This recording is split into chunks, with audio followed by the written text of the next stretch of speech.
ماضی میں جب بادشاہی نظام مضبوط تھا تو اقتدار میں آنے والے شاہی خاندان اپنے نظام حکومت کو مستحکم کرنے کے لیے امراء کے طبقے کو اپنا ہم نوا بنا کر ان کی سرپرستی کرتے تھے۔ سلطنت کے عہدیداروں کو ان کی وفاداری کی بنیاد پر مقرر کیا جاتا تھا۔ آج کے جمہوری دور کا بھی اگر جائزہ لیا جائے تو ہمیں وہی تاریخی نشانات ملتے ہیں۔ وہی چند خاندان ہمیں آج بھی حکمرانی کرتے دکھائی دے رہے ہیں۔ آج بھی جمہوریت کا طرز عمل وہی ہے کہ جیسے ہی کوئی جماعت برسر اقتدار آتی ہے تو امراء کا ایک خاص طبقہ جو انہیں حکمرانوں کے ہم نوا رہے ہیں انہیں ہی نوازا جاتا ہے، جس کی وجہ سے جمہوریت پھلنے پھولنے کے بجائے اس نے عام لوگوں کو طبقاتی ٹکڑوں میں تقسیم کر دیا، جس کا نتیجہ یہ ہوا کہ آج امیر امیر تر اور غریب غریب تر ہوتا چلا جا رہا ہے۔ اس جانب نہ کوئی توجہ کرتا ہے اور نہ ہی درستگی کی جانب کوئی قدم اٹھتا ہے۔ اس طبقاتی تقسیم میں ہم اس قدر بڑھ چکے ہیں کہ ہمارے ملک کی تباہی کسی بیرونی طاقت کے ہاتھوں نہیں لکھی، جو بات ہمارے سیاستدان کہتے چلے آ رہے ہیں، بلکہ اس تباہی کی ذمہ دار یہی حکمران خاندان ہے۔ پاکستان کی اس معاشی تباہی کو صرف پاکستان میں نہیں بلکہ دوسرے ممالک میں بھی موضوع بحث بنایا جا رہا ہے۔ پاکستان کے معاشی حالات بد سے بدترین کی جانب جا رہے ہیں۔ تشویش اس بات کی ہے کہ عام آدمی کو کیسے دو وقت کی روٹی نصیب ہوگی۔ اس وقت پاکستان کو معاشی بدحالی سے نکالنے کے لیے ریزروز 40 سے 45 بلین ڈالر کم از کم چاہیے ہوں گے، اور وہ ضرورت پاکستان کی نہ امریکہ پوری کر سکتا ہے، نہ مغرب اور نہ ہی عرب ممالک۔ اگر کچھ ممالک ریزرو رکھنے کے لیے 2 یا 3 بلین دے بھی دیتے ہیں تو پاکستان کو کم از کم 40 سے 45 بلین ڈالر ایک سال کے لیے چاہیے ہوں گے۔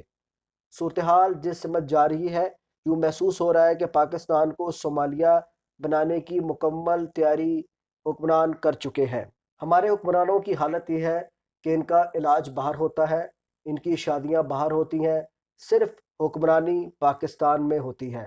ہمارے حکمرانوں کی انہی حرکتوں کی وجہ سے طبقاتی نظام کو فروغ ملا اور یہ دن بدن بڑھتا ہی چلا جا رہا ہے۔ شہری آبادیوں کا بڑھنا، دیہاتوں میں بے روزگاری اور معاشی محرومیوں کی وجہ سے نوجوانوں کی بڑی تعداد ملازمت اور اچھے اور سنہرے مستقبل کی تلاش میں شہروں کا رخ کرتی ہے۔ شہروں میں آنے کے بعد دیہات کی زندگی کا تضاد انہیں ششدر کر کے رکھ دیتا ہے۔ لوگوں کا بڑھتا جمع غفیر، بڑھتے مسائل، بے روزگاری، بھوک، بیماری، غربت، اس کی وجہ سے لوگوں میں بڑھتا ہوا خوف و ہراس اور احساس عدم تحفظ۔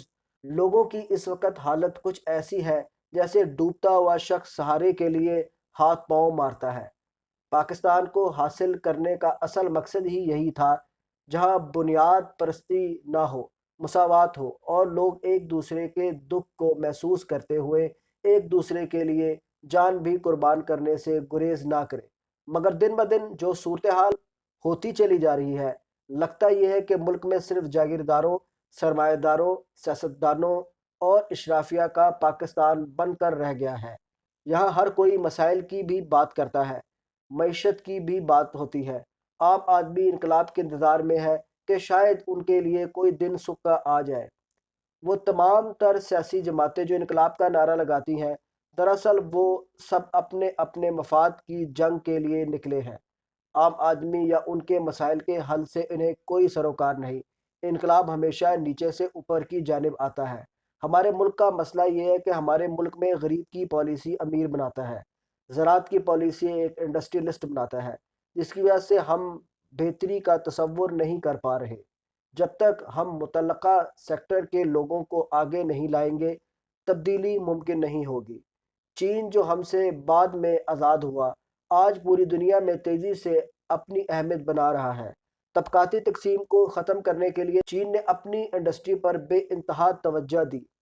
نیز جو انقلاب چین میں آیا، اس میں کسانوں کی شرکت تھی۔ موزے تنگ اور چین کی کمیونسٹ پارٹی نے کسانوں کی تربیت کر کے ان کو انقلاب کے لیے تیار کیا۔ گاؤں اور دیہات میں حکومت کے عہدیداروں کو نکال کر قابض شدہ علاقوں میں عوامی حکمرانی قائم کی۔ جاپانیوں سے جنگیں لڑیں اور آخر میں قوم پرستوں کو شکست دے کر عوامی جمہوری حکومت کا قیام عمل میں آیا۔ جس طرح ہمارے ملک میں ایک خاص ٹولہ انقلاب لانے کے لیے نکلتا ہے جو خود عوامی مسائل کو نہیں جانتے اور چند لوگوں کے ریوڑ کو لے کر اپنی سیاسی جہو جلال کو دکھانے کے لیے سڑکوں پر آتے ہیں، نہ ایسے قومیں بنتی ہیں اور نہ ایسے مسائل حل ہوتے ہیں، اور نہ ہی سیاسی استحکام آتا ہے، اور نہ ہی معیشت کی بہتری ہوتی ہے۔ یہ تو بس اپنے مفادات کی جنگ ہے جس کی آڑ میں معاشی بدحالی اور طبقاتی تقسیم میں مزید اضافہ ہوتا ہے۔ یہ مسئلہ تبھی حل ہو سکتے ہیں جب عام آدمی کو آگے لایا جائے۔